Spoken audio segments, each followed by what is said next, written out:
भोला और जादुई मटका। भोला एक छोटे से गांव में रहता था। उसका घर मिट्टी का था, कपड़े पुराने थे, लेकिन दिल बहुत बड़ा था। भोला अपनी माँ के साथ रहता था। माँ सिलाई करती थी और भोला खेतों में मदद करता। एक दिन भोला खेतों में जमीन खोद रहा था, तभी उसका बेल किसी चीज से टकरा गया। उसने मिट्टी हटाई तो एक पुराना मटका मिला, लेकिन वो मटका कुछ अलग था। उसमें से हल्की सी रोशनी निकल रही थी। भोला ने मटका उठाया और झाड़ कर देखा। अचानक मटका बोल पड़ा, धन्यवाद भोला, मैं एक जादुई मटका हूँ।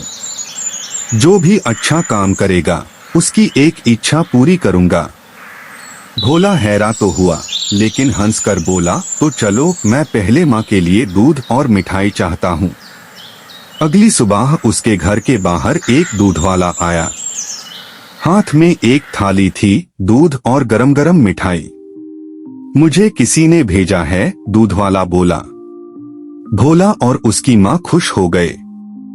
उस दिन के बाद भोला हर दिन एक अच्छा काम करता।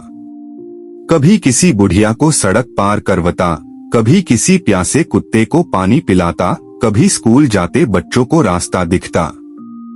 हर बार जादुई मटका उसकी एक छोटी सी इच्छा पूरी करता।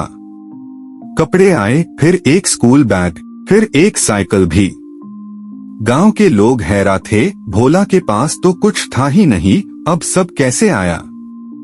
एक दिन गांव का एक लालची सेठ भोला के पास आया। वो मटका मुझे दे दे, मैं तुझे 1000 रुपए दूंगा, सेठ बोला। भोला ने सोचा, माँ के लिए कपड़े खरीद सकता हूँ, पर फिर उसने सोचा, ये मटका मुझे अच्छाई के बदले में मिलता है, पैसों के लिए नहीं। भोला ने मना कर दिया। जादुई मटका खुश हुआ।